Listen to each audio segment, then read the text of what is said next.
Alô, amigos! Pois é, hein? A calmaria deve ser mantida. Vamos continuar orando e vigiando São Paulo. Vamos lá. De volta aqui ao canal Tricolaço depois de Santos 1, São Paulo 1, pela segunda rodada do Campeonato Brasileiro. Olha, eu não imaginei que fosse fazer alguns vídeos em sequência com essa carinha aqui, né? Mais tranquila, mais calma e tal, mas as coisas estão funcionando bem. Calma, né? O pessoal olha e fala assim, pô, mas você tá comemorando? Não, não tô.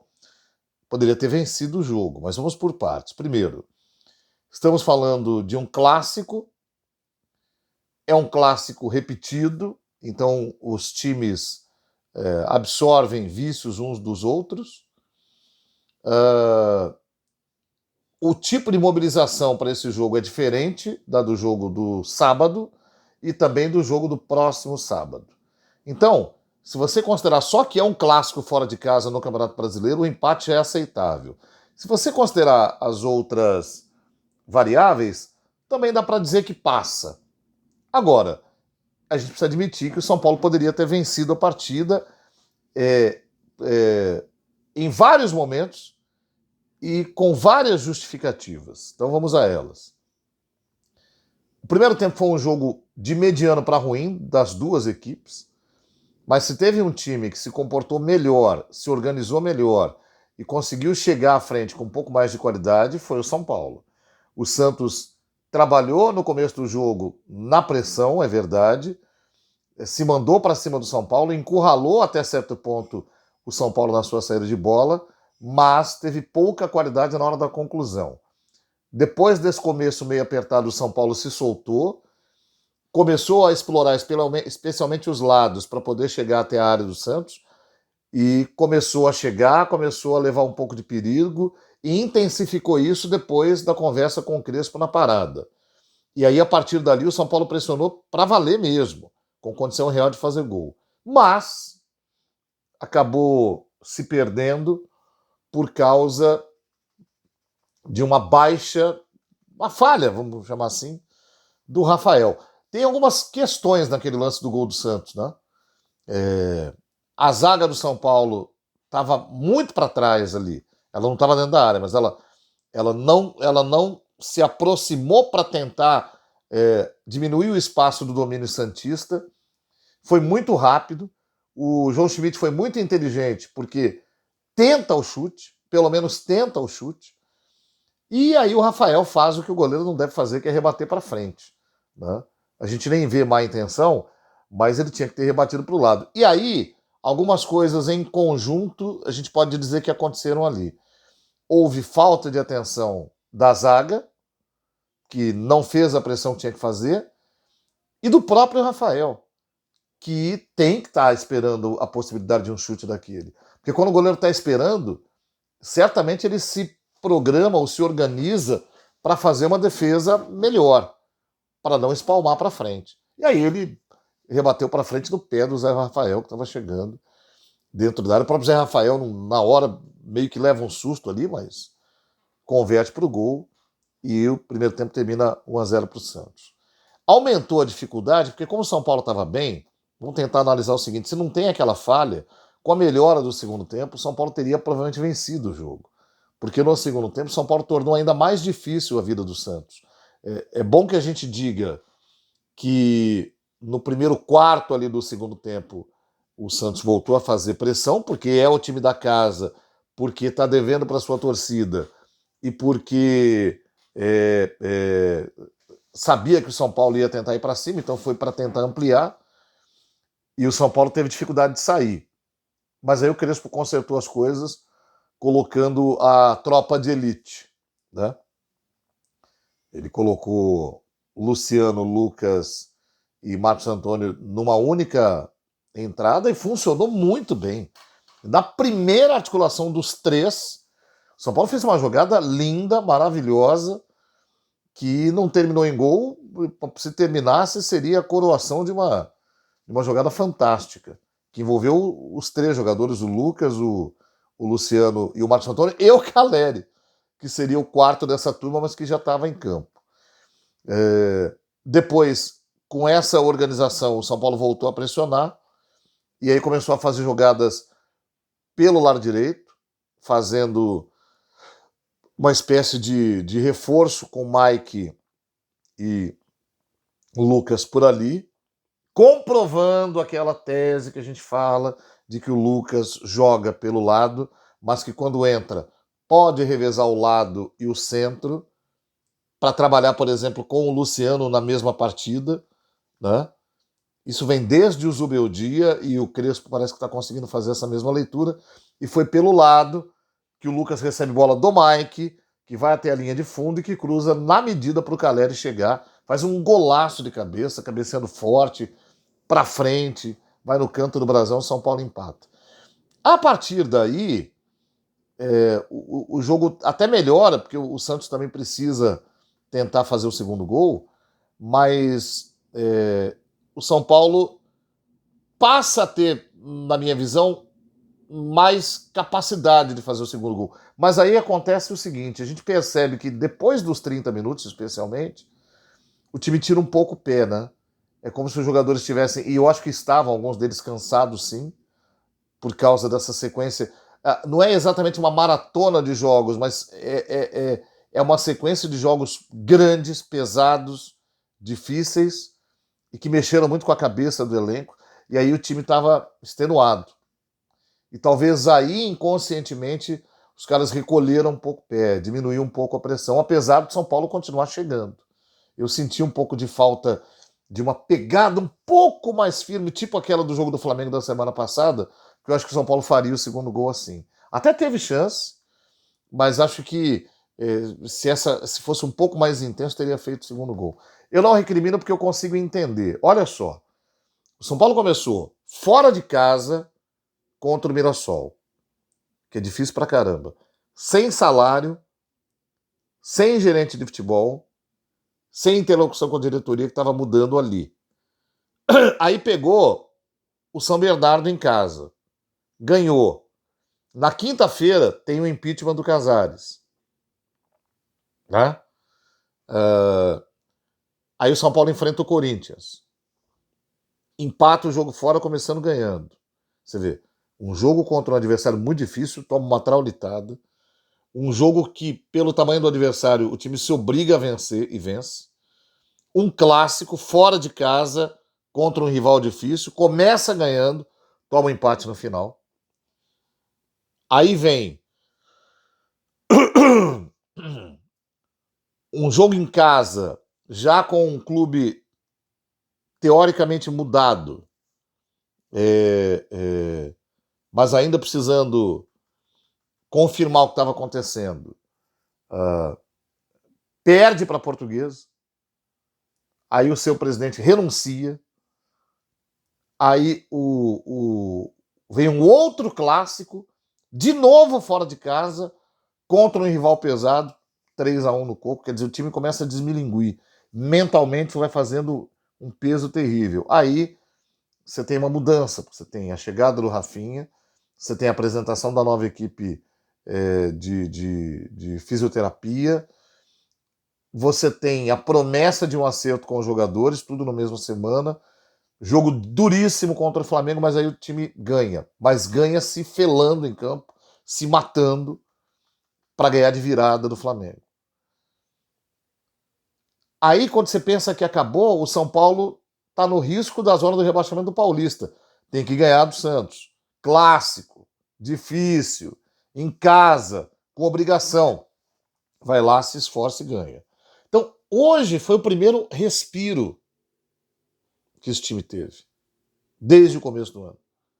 E era um clássico. E era pelo Campeonato Brasileiro, e era fora de casa. Então, é compreensível que esses caras estejam arrebentados. Até por isso, eu terminaria de arrebentar mais. A minha teoria é que eu teria entrado com o time completo hoje e dado uma poupada no sábado. Mas também é compreensível que o Crespo queira que no sábado o São Paulo faça um movimento de confirmação da sua manutenção no campeonato, para aí sim, a partir da outra semana, poder jogar com o Grêmio, com um time mais completo em casa e dar uma poupada contra a Ponte Preta fora. Acho que o desenho acaba sendo esse.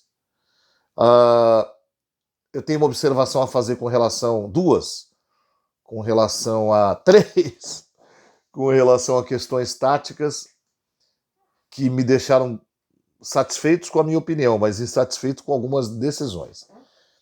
Eu nunca tiro os 3 zagueiros, na minha concepção. Tem muita gente que acha que tem que tirar, tem gente que faz ironia, tá vendo?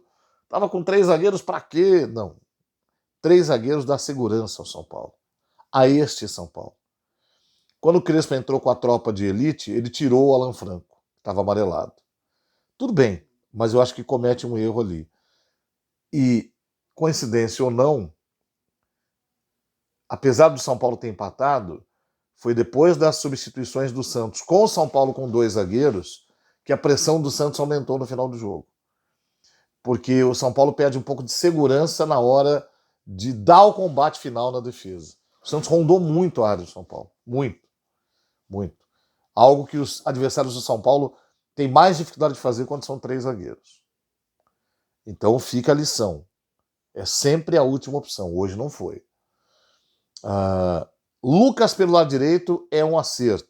Aliás, Lucas pelos lados. Quando ele joga pelo lado esquerdo também. Ah, mas ele tem idade e não tem velocidade. Ele nem precisa ter a velocidade para fazer o campo inteiro. Basta que ele tenha a capacidade do pique naquele pedaço ali. Naquela faixa de campo ali. E talvez nem tanto a velocidade, mas ocupar a faixa. Ele ocupa muito bem. Ele deu um cruzamento perfeito para o Caleri hoje. Ele tramou 2, 3 boas jogadas pelo lado direito. Foi uma boa entrada do Lucas de novo. E com um desenho interessante, porque ele manteve o Mike do lado direito ali e um virou prolongamento do outro. Que é uma coisa que eu costumo dizer que justifica, na minha visão, os 3 zagueiros com o Ferrarese do lado direito. Né? Porque aí o Ferrarese costuma fazer bem esse lado direito de lateral, quando o time está sem a posse da bola, só que não dá para ele se mandar para ataque. Então você põe um ponta, no caso o Lucas, para fazer ali. E curiosamente o Crespo tirou o Mike depois e colocou o Ferrarese. Então a gente pôde ver esse desenho sendo feito em campo. E ele funcionou, teve uma jogada boa no segundo tempo, com a infiltração do Ferrarese pelo lado também. Ele é veloz, ele consegue vir para o ataque e voltar a tempo de participar do momento defensivo. E aí a terceira observação, o Luan. Há muito tempo que eu não vi o Luan entrar e ficar tranquilo com a entrada dele. Faz muito tempo que ele não joga. No final do ano passado ele passou a ter novamente algumas poucas oportunidades, mas teve.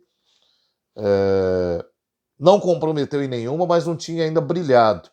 Hoje eu achei que ele entrou bem, entrou ligado no jogo.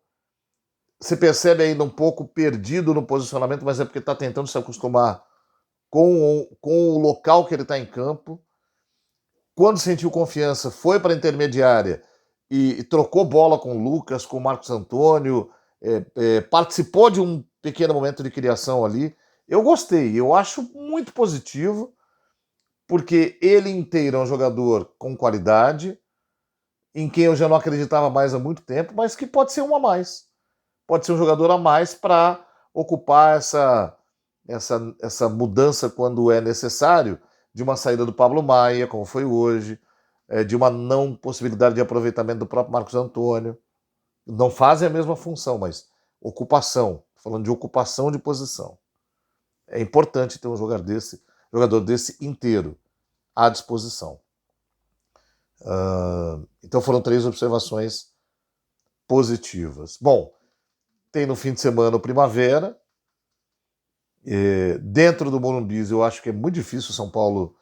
Eu acho que o São Paulo só vai ter problema nesse jogo se ele não levar a sério o adversário, se ele desdenhar do adversário. Né?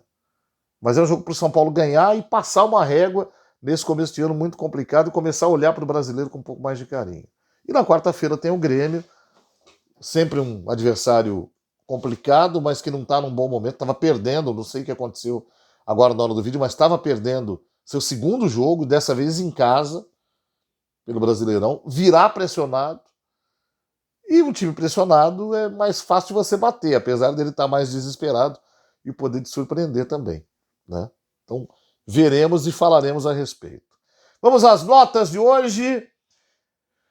Rafael, nota 5,5. Eu acho que, apesar de o São Paulo ter tido outras possibilidades de vencer o jogo, a falha do Rafael contribuiu para o São Paulo não vencer.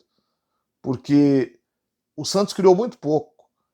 E se o São Paulo não tivesse tomado aquele gol, talvez tendo feito o gol que fez no segundo tempo, não tivesse sequer empatado a partida. Então não é uma punição, mas é uma observação importante, porque essa é uma falha que mexeu diretamente com o resultado. 5,5 para o Rafael. Alan Franco, que pelo lado direito para mim é sempre pior que pelo lado esquerdo, por isso que eu prefiro Ferrarese por ali, mas enquanto ele jogou foi bem, ele já teve jornadas melhores, tomou um cartão amarelo também e aí parece que ficou um pouco mais retraído, mas dá para dar uma nota 6,5 para ele. Arboleda foi bem na zaga também, enquanto pôde bloquear, bloqueou bem, nota 7. E o Sabino é um jogador que está cada vez mais se consolidando ali naquela posição.